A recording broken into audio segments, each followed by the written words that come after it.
Hello hi నమస్తే welcome back to our channel Vallampuri 777. ఈ రోజైతే మరో మంచి వీడియోతో అయితే మీ ముందుకైతే వచ్చేసానండి. అదేంటంటే మనం రోజైతే దీపారాధన చేసుకుంటూనే ఉంటాము. ఆ దీపారాధన ఎందుకు చేసుకుంటామో ఇంట్లో ఆర్థిక సమస్యలు, అనారోగ్య సమస్యలు, పిల్లల చదువులు బాగుండాలని, ఇంట్లో అన్ని రకాలుగా బాగుండాలని అయితే మనం నిత్య దీపారాధన అయితే చేసుకుంటూనే ఉంటాము. అయినా కానీ ఏదో ఒక సమస్య అయితే వస్తూనే ఉంటుందండి.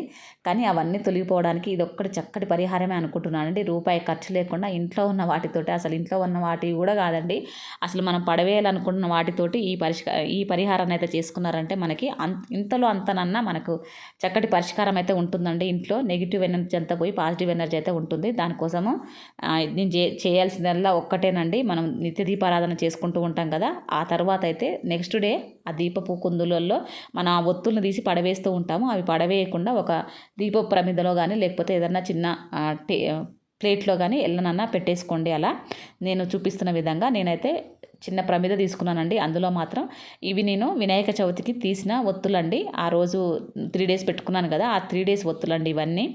పెద్ద దీపంతాలు అలాగే చిన్నవి కూడా పెట్టుకున్నాను కదా, వాటివన్నిటి మాత్రం ఇలా చేసి పెట్టుకున్నాను. ఆ తర్వాత ఒకరోజు మంగళవారం అయినా పర్లేదు, లేకపోతే గురువారము, ఆదివారం, 3 రోజులలో ఏ రోజైనా ఒక రోజైతే దీపారాధన అయితే ఇలా చేసుకోండి. వాటిని వెలిగించి వాటి నుండి వచ్చే పొగ అదంతా ఉంటుంది కదండి, అదంతా ఏం చేస్తుందంటే ఇంట్లో ఉన్న నెగిటివ్ని అంతా అబ్జర్వ్ చేసుకొని పాజిటివ్ ఎనర్జీని అయితే ఇస్తూ ఉంటుంది.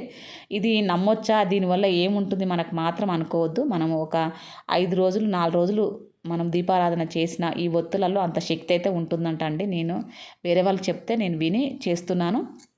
కొంతలో కొంత అయితే మనకైతే మేలైతే జరుగుతూ ఉంటుంది. ఇలా అయితే ఒకసారి అయితే ట్రై చేయండి. మనకైతే పెద్దగా ఖర్చు కూడా ఏమి లేదు కదండి, ఏమో పెద్ద పని కూడా ఉండదండి, ఎక్కువ పని కూడా ఉండదు. మనం చేసేదల్లా దీపారాధన చేసేటప్పుడు ఒక కుందులో వేసి పెట్టుకోవడమే అంతే. దానికోసం సపరేట్గా మనం ఇంకా వేరే పని చేయడము, లేకపోతే ఇంకా వేరేటివి మనం కొనుక్కొచ్చి చేసుకోవడం అనేటివైతే ఏమీ ఉండవు. ఇలా మనము ఒక కుందులో వేసి పెట్టుకున్న వాటిలలో కర్పూరం వేసేసి, ముద్ద కర్పూరం ఉంటుంది కదా, అది వేసి వెలిగించుకోండి. ఇల్లంతా ఆ పొగ అనేది ఆ శక్తినంతా తన వాటి ఒత్తులలో ఉన్న శక్తినంట మన ఇంట్లోకి ప్రవేశించి నెగిటివ్నంతా అది అబ్జర్వ్ చేసుకుంటుందంట. అప్పుడు మన ఇంట్లో ఎటువంటి నెగిటివ్ శక్తి లేకుండా పాజిటివ్ శక్తితోటి ఇల్లంతా ఆనందంగా, ఆరోగ్యంగా, ఇంట్లో ఉన్న వాళ్ళు కూడా అనారోగ్య సమస్యలు లేకుండా ఆరోగ్యంగా, ఎటువంటి ఆర్థిక ఇబ్బందులు కలగకుండా. ఆర్థిక ఇబ్బందులు అంటే మన ఆరోగ్యం బాగుందంటే ఆర్థికంగా కూడా మనం బాగున్నట్టేనే కదండి. ఒకవేళ జ్వరము, దగ్గు, జలుబు వచ్చిందనుకోండి, మన డబ్బులు ఖర్చు పెట్టుకొని చూపించుకోవడము, మందులు తీసుకొచ్చుకోవడం, వాడుకోవడం ఇలాంటివి చేస్తూనే ఉంటాం కదా, అది కూడా ఆర్థిక ఇబ్బందులే అన్నట్టే కదా. డబ్బు సంపాదించుకొని వచ్చి పెట్టుకోకపోతేనే ఆర్థిక ఇబ్బందులు కాదండి. అదైతే నమ్మను నేను. మన దగ్గర ఉన్న డబ్బులు కూడా పోవడం అనేది కూడా ఆర్థిక ఇబ్బందులు అని అయితే నేను ఫీల్ అవుతాను. అదొక్కటి మాత్రం గుర్తుపెట్టుకోండి.